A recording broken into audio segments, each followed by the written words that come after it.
오늘은 침례를 받으신 예수님이라는 제목으로 하나님의 말씀을 전하겠습니다. 우리 주제 성경절 하나님의 말씀 마태복음 3장 13절로 17절의 말씀을 함께 보시겠습니다. 마태복음 3장 13절부터 17절까지의 말씀입니다. 예수께서 갈릴리로부터 요단강에 이르러 요한에게 침례를 받으려 하시니 요한이 말려 이르되 내가 당신에게서 침례를 받아야 할 터인데 당신이 내게로 오시나이까? 예수께서 대답하여 이르시되 이제 허락하라. 우리가 이와 같이 하여 모든 일을 이루는 것이 합당하니라 하시니. 아멘. 이에 요한이 허락하는지라 예수께서 침례를 받으시고 곧 물에서 올라오실새 하늘이 열리고 하나님의 성령이 비둘기같이 내려 자기 위에 임하심을 보시더니 하늘로부터 소리가 있어 말씀하시되 이는 내 사랑하는 아들이요 내 기뻐하는 자라 하시니라. 아멘. 예수님께서 이제 공생애를 시작하시기 전에 요한에게 침례를 받으셨습니다. 근데 이제 요한에게 침례를 받으시기 전까지 나사렛 그 집에 머무셨던 것 같아요. 자, 그러나 이제 예수님께서 30세 즈음에 공생애를 시작하시면서 이때 어머니 마리아와의 일상적인 가족 생활을 끝내고 당신의 사역을 위한 독립적인 삶을 시작하셨을 것입니다.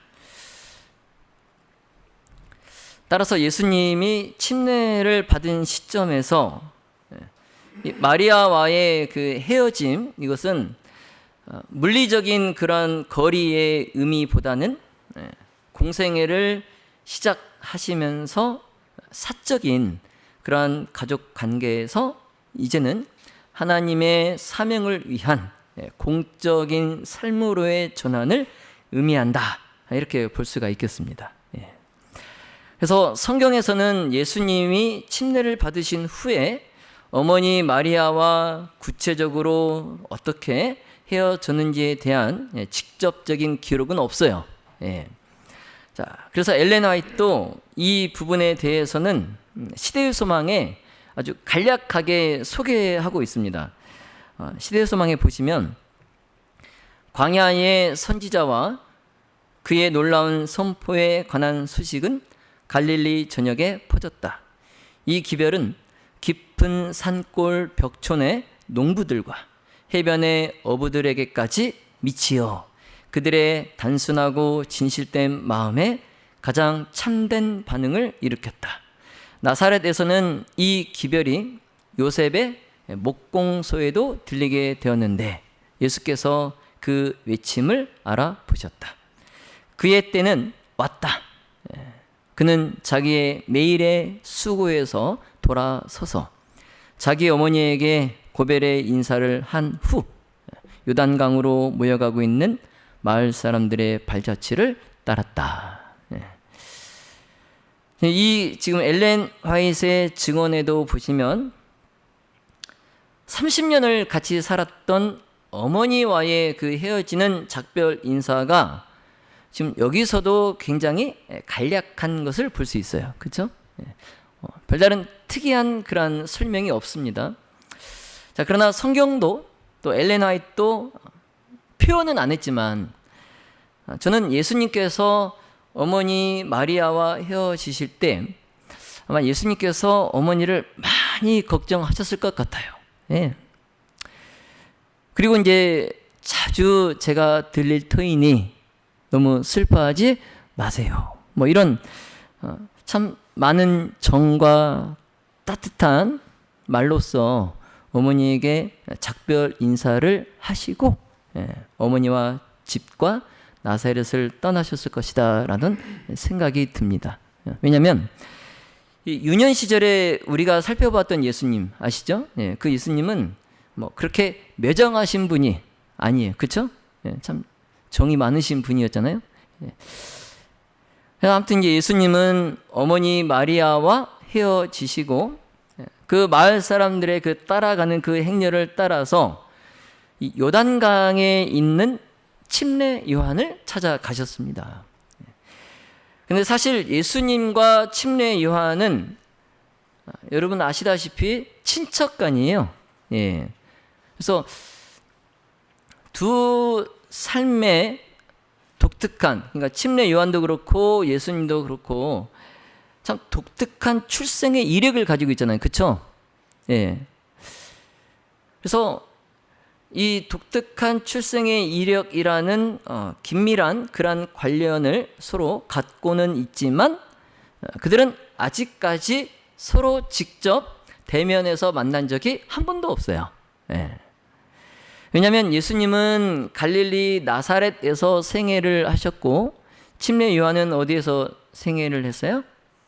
예, 유대 광야, 유대 광야에서 생애를 했기 때문에 두 분이 만날 일이 전혀 없어요. 그래서 이 두 사람은 크게 서로 다른 환경 가운데서 각자 은둔 생활을 했어요. 그렇죠? 예. 그렇기 때문에 이제 서로 교통한 일이 없는데 이것은 사실 하나님의 섭리이셨습니다. 하나님의 섭리. 이게 무슨 하나님의 섭리일까 생각하실 분도 계시지만, 자, 침례 요한은 예수님보다 먼저 와서 그분의 길을 예비하는 자로서 예수님을 지지합니다. 그렇죠?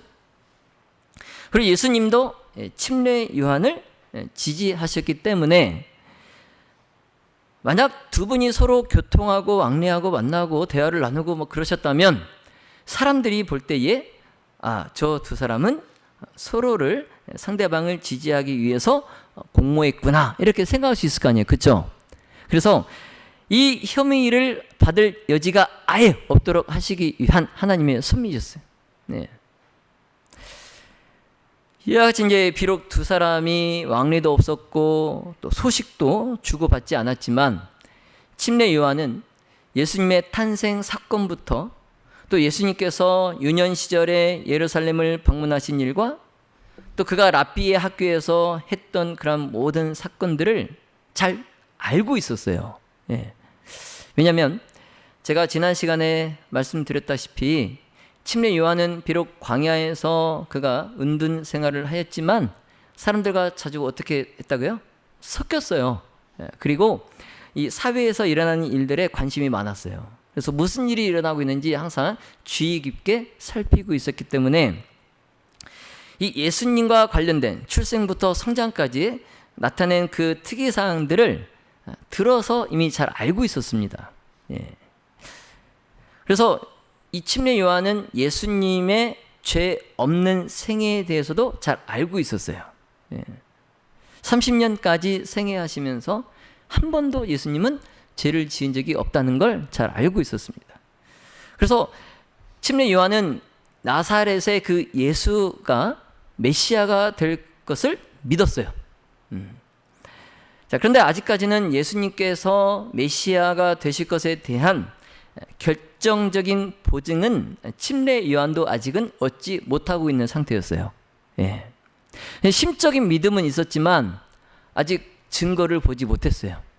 예. 예수가 메시아가 될 것이다 라는 외적인 증거를 보지는 못했어요. 자, 그러나 이제 침례 요한이 신실하신 하나님께서 그 정하신 때, 그 때가 이르면 모든 것이 다 분명하게 나타날 것이다. 이런 믿음으로 침례 요한은 하나님의 정하신 그 때를 기다렸어요.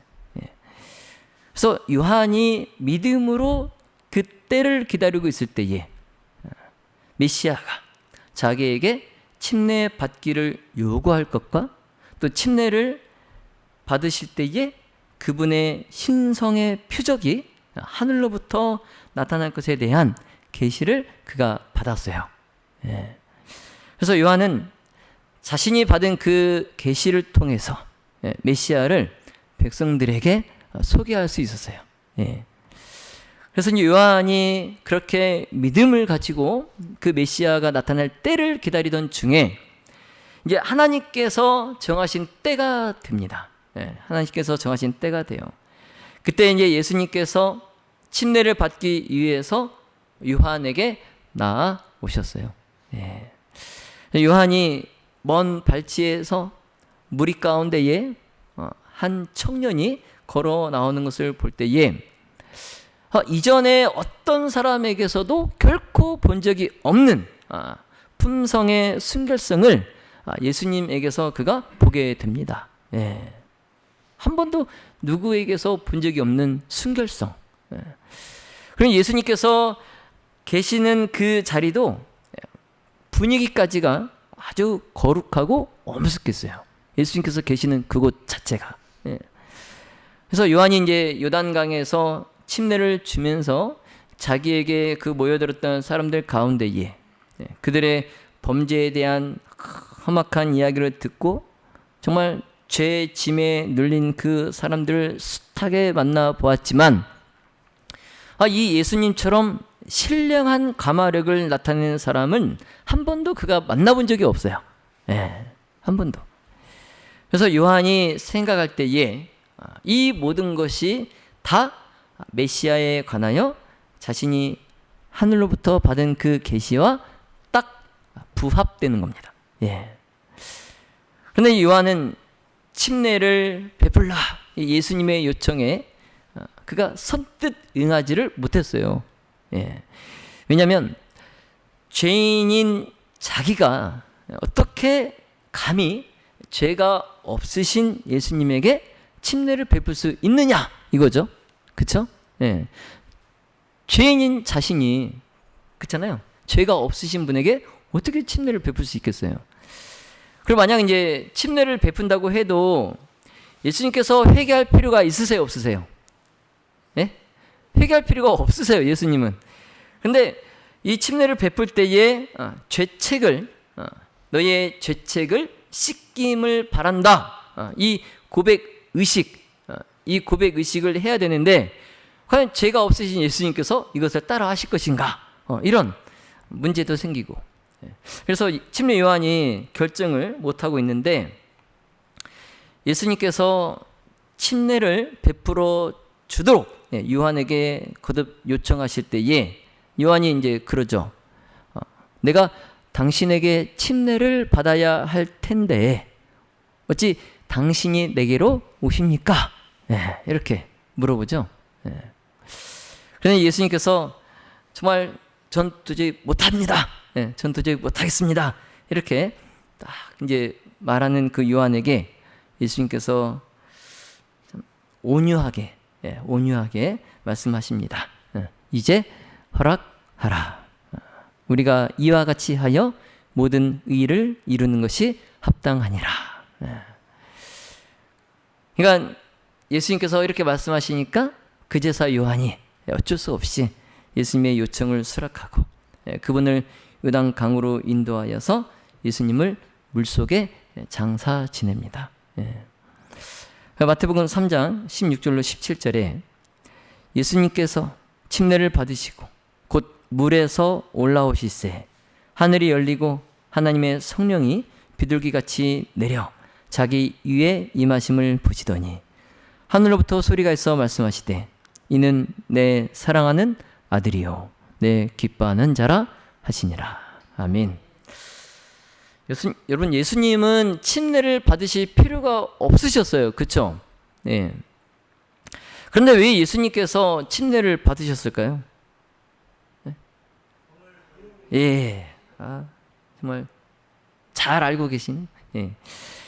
예수님께서 침례를 받으신 것은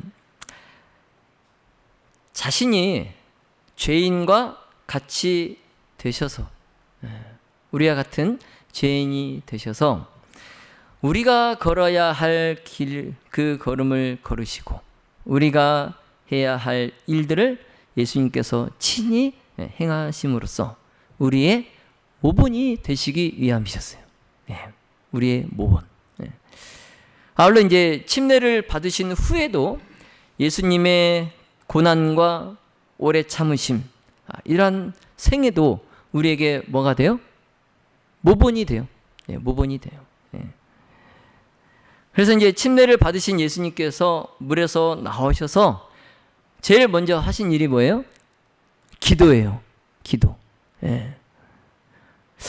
저는 이때 이제 예수님께서 드리신 그 기도가 십자가에 달리기 전날 밤에 겟세마네 동산에서 드리신 정말 그 땀방울이 피같이 되도록 기도하셨던 그 기도만큼이나 굉장히 힘든 기도였을 것이다 라는 생각이 듭니다. 왜냐하면 예수님께서 침례를 받고 기름 부음을 받으심으로써 이제 뭐예요? 이제 당신이 걸어가시게 될 그 험난한 여정이 이제 시작된 거예요. 그렇죠?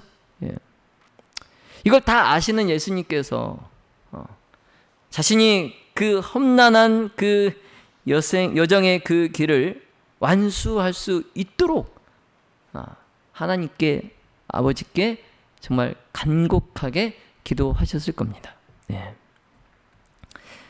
앞으로 이제 예수님께서 걸어가실 3년 반의 생애는 말 그대로 투쟁의 연속이에요.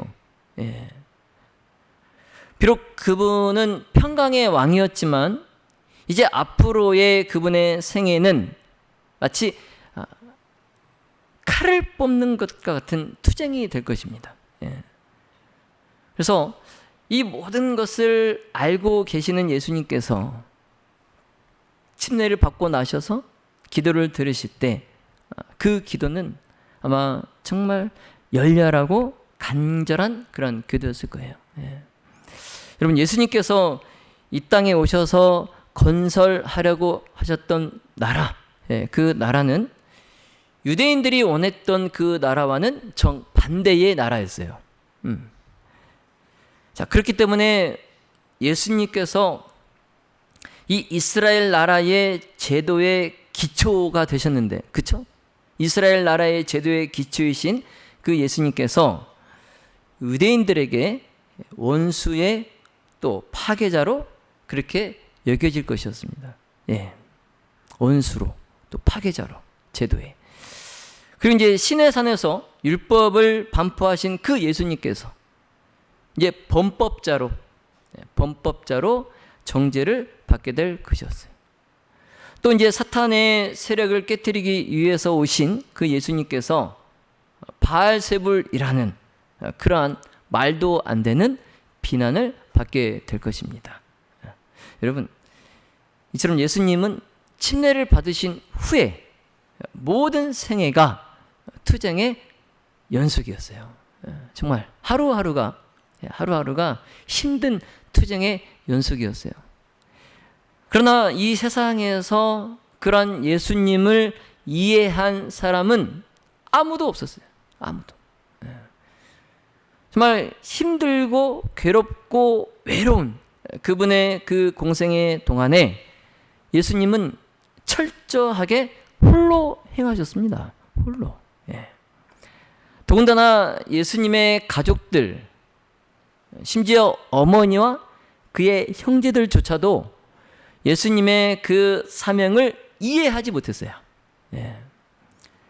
더 이제 예수님의 제자들조차도 그렇게 예수님과 동고동락을 같이 했던 그 제자들조차도 예수님을 이해하지 못했어요. 그래서 예수님은 이 세상에서는 함께할 자가 아무도 없었어요. 홀로 있었습니다. 그러나 그 예수님께서 하늘에 계신 아버지와 하나가 되셔서 이 지상생애 동안에 비록 고독 속에서 보내야 됐지만 하늘 아버지께 날마다 힘을 받으셔서 그 힘든 여정의 길을 완수하십니다. 여러분, 예수님의 그러한 고독한 그 심정을 한번 헤아려 보세요. 우리의 죄와 또 비애의 그 짐들을 담당하셔야 될 그 예수님. 그래서 그 예수님은 신성이 아닌 우리와 같은 연약한 인간의 몸으로 오셨어요. 예. 그리고 죄가 없으신 분께서 죄의 수치를 느껴야 하셨습니다. 예, 죄가 없으신 분이.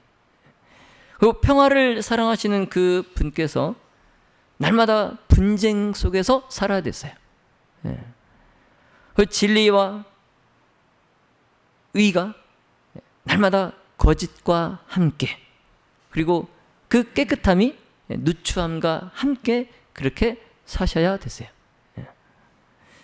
그래서 예수님은 홀로 그 길을 걸어야 하셨어요. 홀로 그 짐들을 지셔야 했습니다. 그래서 예수님께서 나와 함께 그 멍에를 맬 자를 찾으셔도 누구 하나 예수님과 함께 그 멍에를 맬 자가 없어요. 예. 여러분, 예수님은 이 모든 것을 다 알고 깨달으셨지만 예수님의 사명과 또 예수님께서 이 땅에 오신 목적, 이것은 너무나 견고하여서 결코 흔들리지 않았습니다. 예. 요즘 우리 이 목회 현장이 많이 변했어요. 예. 우리 원로 목사님이신 우리 김가일 목사님께서 요즘 MZ세대의 이 목회 현장 이야기를 들으시면 아마 깜짝 놀라실 거예요. 예. 지금 우리 혼합회는 아직까지는 그러지 않는 것 같은데 동중한 서중한은 30대 목회자 가정이, 이혼 가정이 꽤 있다고 그래요. 네. 이건 무엇을 반증하는 걸까요? 왜 30대 목회자 가정이, 젊은 가정이 이혼을 할까요? 사모가 목회를 하기 싫다는 것의 반증이에요. 그리고 김가일 목사님 이해하시겠어요? 그 젊은 목회자가 육아 휴직을 요구한대요. 합회에 찾아와서 내가 애를 낳았는데 육아를 해야 되니까 육아 휴직을 해달라고 요청을 한대요. 예. 우리 목사님 때는 전혀 상상도 할 수 없는 일들이 지금 목회 현장에 일어나고 있어요. 예. 그리고 목회를 하겠다고 그렇게 소원하고 이제 신학과를 졸업하고 이제 전도사 생활을 하면서 뭐 이제 목회 현장에 나와서 보다 보면 이 신학과에서 생각했던 그 목회 현장은 아닐 거 아니에요. 그렇잖아요. 그래서 뭐 어떤 목회자에 대한 실망도 있을 테고 뭐 어떤 장로님에 대한 실망도 있을 거 아니에요. 근데 그것 때문에 목회를 그만두는, 아예 그러니까 시험도 안 보고 나 이럴 바에 차라리 목회 안 해, 이런 전도사들이 많아요. 예. 내가 저런 인성 품성을 가진 목회자들이 있는 그런 목회라면 내가 목회를 안 하겠다. 내가 저런 장로님들이 계신 그런 뭐 그런 데서 내가 목회를 하지 않겠다. 이렇게 그냥 아예 포기하는. 그러니까 제가 이제 이 말씀을 준비하면서 예수님과 너무 비교되는 거예요. 이제 가장 먼저는 내 자신과 이 예수님과 이제 비교가 되고, 그러면서 정말 한없이 제 자신이 부끄럽고, 정말 예수님의 내가 뒤꿈치도 따라가지 못하고 있구나, 이런 걸 참 많이 느낍니다. 그러면서 이제 후배죠. 이제 저한테는 후배 목회자들인데, 그들이 이제 그렇게 하는 그런 모습을 보면서 예수님이 얼마나 슬퍼하실까, 이런 생각을 하게 됩니다. 예수님은 이 모든 것을 다 아셨어요. 모르신 게 아니에요. 당신이 3년 반 동안 무슨 일을 겪어야 될지, 어떤 대접을 받아야 될지 다 아셨단 말이에요. 그럼에도 불구하고 예수님은 우리와 똑같은 연약한 인간의 몸으로 오셔서 우리가 겪는 그 모든 경험들을 다 겪으셨다는 거예요.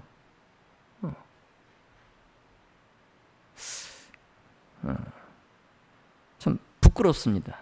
부끄러워요.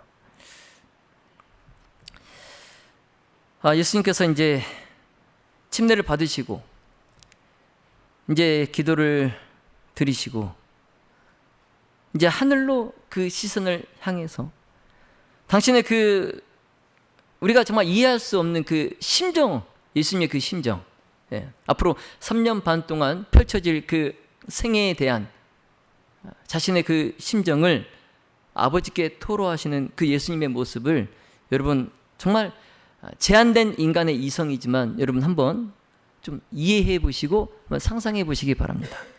예수님의 심정을. 그때 하늘에서 친히 음성이 들렸어요. 그러면서 이는 내 사랑하는 아들이요 내 기뻐하는 자라. 예수님의 그 정말 그 심정, 그 심정에 하나님께서 정말 이 한마디로 정말 예수님께서 3년 반 동안 걸어가셔야 될 그 험난한 여정의 길을 걸을 수 있는 보증의 말씀이 되고도 충분하셨을 것이다 라는 생각이 듭니다. 이는 내 사랑하는 아들이요 내 기뻐하는 자라. 그러면서 하나님께서 예수님께 이 말씀으로 위안과 위로와 용기뿐만 아니라 그곳에 모여있던 많은 무리들에게 뭐예요? 예수님의 신원에 대해서 하늘로서 보증하시는 거예요. 너희가 지금 보고 있는 이 예수는 내 아들이다. 그런데 참 안타깝게도 그 음성을 그 많은 무리 가운데에 침례 요한만 들었어요. 영감의 글에 보면 그 모인 무리들은 그 음성을 듣지를 못하고 식별하지 못하고 오직 침례 요한만 그 음성을 식별했다라고 기록하고 있어요.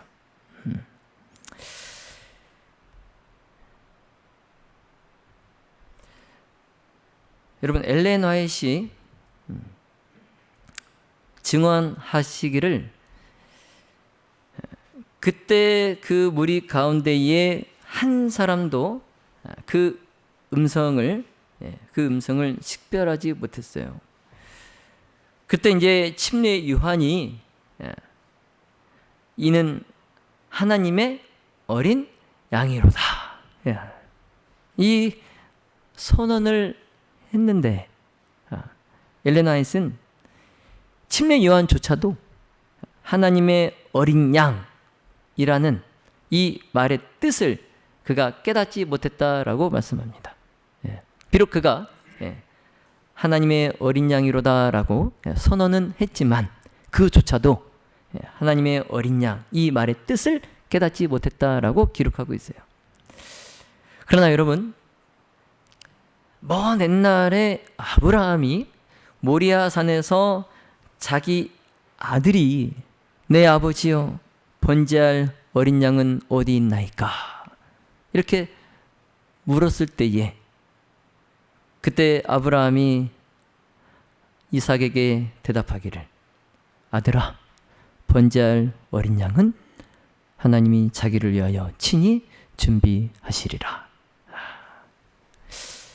여러분 이삭 대신에 하나님께서 준비하신 수양 그 수양에게서 아브라함은 사람의 죄를 위하여 돌아가실 예수님의 표상을 보았어요.